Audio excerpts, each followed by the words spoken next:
Hello all, welcome back to the show.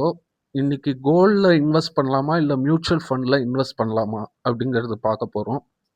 நம்ம parents ஜென்ரேஷனில் கோல்டில் இன்வெஸ்ட் பண்ணு, அதுதான் சேஃபான இன்வெஸ்ட்மெண்ட் அப்படிங்கிறது ஒரு தாட்டாக இருக்குது.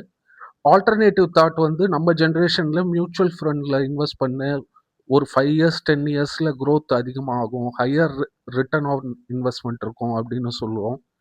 ஸோ இது ரெண்டில் எது பெட்டர் இன்வெஸ்ட்மெண்ட் அப்படிங்கிறது இன்னைக்கு வீடியோவில் பார்க்கலாம். ஸோ ரெண்டுமே பெட்டர் இன்வெஸ்ட்மெண்ட் தான். உங்களோட கோல் அண்ட் எய்மை பொறுத்து எது நல்ல இன்வெஸ்ட்மெண்ட் அப்படிங்கிறத பாருங்க. ஸோ ஃபர்ஸ்ட் கோல்டை பற்றி பார்ப்போம். கோல்டில் இன்வெஸ்ட் பண்ணோம் அப்படின்னா there are 3 forms of gold.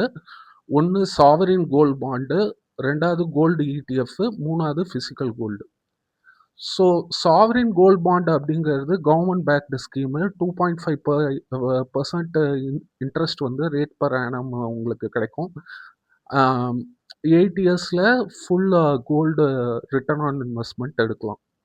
ரெண்டாவது கோல்டு ETF அப்படிங்கிறது நீங்கள் ஒரு டிமேட் அக்கௌண்ட் வச்சுட்டு நார்மலாக ஸ்டாக்கை ட்ரேட் பண்ணுற மாதிரி டிஜிட்டல் கோல்டில் நீங்கள் ட்ரேட் பண்ணலாம். இதுதான் கோல்டு ETF.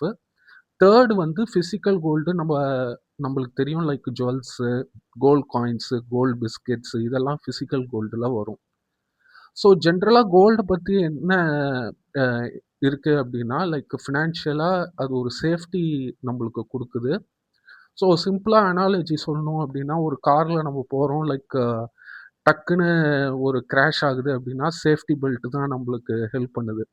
ஆனால் காரை வந்து ரொம்ப ஸ்பீடாக ஓட்டிட்டு போக முடியுமா அப்படிங்கிறது வந்து சந்தேகம்தான். ஸோ கோல்டோட பாசிட்டிவ்ஸ் பார்ப்போம். ஃபஸ்ட்டு வந்து ஒரு சேஃப்டி. ஏற்கனவே சொன்ன மாதிரி ஒரு மார்க்கெட் வேலட்டாலிட்டி, ஒரு ரிசெஷன், ஒரு வார் எது வந்தாலுமே உங்களுக்கு வந்து கோல்டு பெருசாக அடி வாங்காது. ஸோ ஒரு சேஃப்டி இருக்கும்.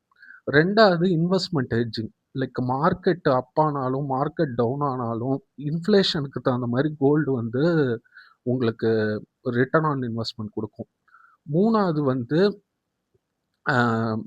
Easy to understand. அதாவது ஒரு லேமேனுக்கு கூட புரியும், ஈஸியாக இருக்கும் டிரான்சாக்ஷன். ஒரு டிமேட் அக்கௌண்ட் வாங்கணும் அப்படிங்கிறதுலாம் இல்லை. லைக் நீங்கள் ஸ்ட்ரெயிட்டாக ஒரு கோல்டு ஷாப்புக்கு போயிட்டு ஒரு கோல்டு காயின் பர்ச்சேஸ் பண்ணலாம். இதெல்லாம் தான் பாசிட்டிவ்ஸ்.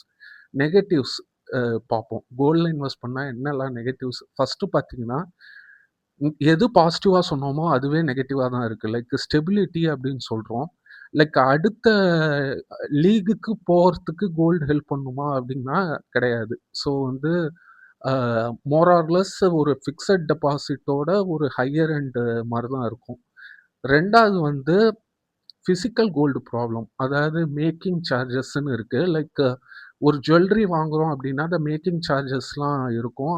அதுக்கான அமௌண்ட் வந்து அன்னெசரியாக நம்மளுக்கு போகும். தேர்டு பார்த்தீங்க அப்படின்னா, ஒரு ஃபிக்ஸட் டெபாசிட்டோ ஒரு ஸ்டாக்கு நம்ம இன்வெஸ்ட் பண்ணுறோம் அப்படின்னா அதுக்கு ஒரு ரேட் ஆஃப் இன்ட்ரெஸ்ட் இருக்கும். ஆனால் கோல்டில் வந்து உங்களுக்கு இன்ட்ரெஸ்ட் ரேட் வந்து கிடையாது. எக்ஸப்ட் சோவரின் கோல்டு பாண்டு, அங்கே 2.5% இன்ட்ரெஸ்ட் வரும். பட் பை அண்ட் லார்ஜ் பார்த்தீங்கன்னா பெருசாக இன்ட்ரெஸ்ட் கிடையாது. இதெல்லாம் தான் கோல்டோட நெகட்டிவ்ஸ். மியூச்சுவல் ஃபண்ட்ஸை பற்றி பார்க்கலாம்.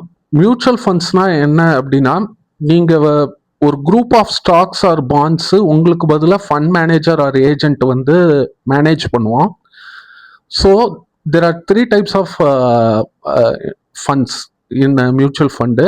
ஃபஸ்ட்டு வந்து ஈக்விட்டி ஃபண்டு, ரெண்டாவது டெட் ஃபண்டு, மூணாவது இண்டெக்ஸ் ஃபண்ட்ஸு. ஸோ இது க்ரோத் அண்ட் ரிஸ்க்கை வச்சு நம்ம கிளாஸிஃபை பண்ணலாம். ஈக்விட்டி ஃபண்டுங்கிறது வந்து ஹை க்ரோத் ஹை ரிஸ்க்கு. அதுக்கப்புறம் டெட் ஃபண்டுங்கிறது மாட்ரேட் ரிஸ்க்கு மாட்ரேட் க்ரோத்து. அப்புறம் இண்டெக்ஸ் ஃபண்ட் வந்து low risk low growth.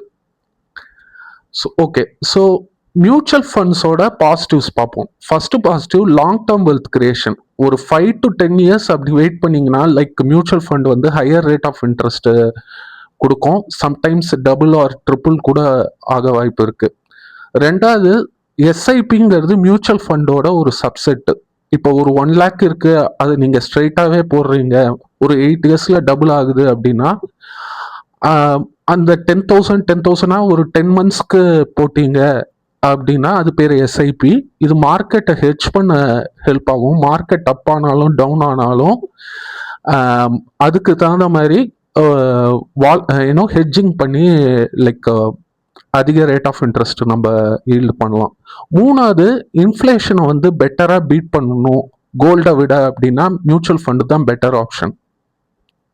So இதெல்லாம் தான் பாசிட்டிவ்ஸ். நெகட்டிவ்ஸ் பார்ப்போம். ஃபர்ஸ்ட் வந்து ஷார்ட் டேர்ம் வாலட்டிலிட்டி. ஒரு 1 or 2 monthsல நான் வந்து பணக்காரன் ஆகணும், இல்லை அதிகமாக டக்குன்னு நான் எடுக்கணும், பணம் தேவைப்படுது அப்படின்னா மியூச்சுவல் ஃபண்டு கரெக்டான ஆப்ஷன் கிடையாது. ரெண்டாவது, ராங் ஃபண்ட் செலெக்ஷன். ஏதாவது தப்பா நம்ம வந்து செலக்ட் பண்ணிட்டோம் ஃபண்ட்ஸ் அப்படின்னா லைக் அது பேங்க்ரப்ட் ஆக கூட வாய்ப்பு இருக்கு. ஸோ அது நம்ம பார்த்துருக்கணும். ஸோ கோல்டு பெட்டரா மியூச்சுவல் ஃபண்ட் பெட்டரா அப்படின்னு பார்த்தோம்னா கோல்டு வந்து சேஃப்டி. 1 to 3 yearsல எனக்கு இன்வெஸ்ட்மெண்ட் விண்டோ இருக்கு அப்படின்னா சேஃபாகவும் இருக்கணும், கன்வென்ஷனலாக இருக்கணும் அப்படின்னா கோல்டு பெட்டர் ஆப்ஷன். அதே நான் வெல்த்தை வந்து ஒரு 5 to 10 yearsல வந்து ட்ரிபிள் ஆக்கணும், இல்லை 4 times ஆக்கணும் அப்படின்னா மியூச்சுவல் ஃபண்ட் வந்து better investment option. So best strategy என்ன அப்படின்னு கன்க்ளூட் பண்ணணும் அப்படின்னா ரெண்டுமே மிக்ஸ் பண்ணுங்க. அரௌண்ட் 10 to 20% வந்து சேஃப்டியாக கோல்டில் இன்வெஸ்ட் பண்ணுங்க. 80% ஒரு moderate risk moderate growth aim பண்ணி மியூச்சுவல் ஃபண்டில் இன்வெஸ்ட் பண்ணுங்க.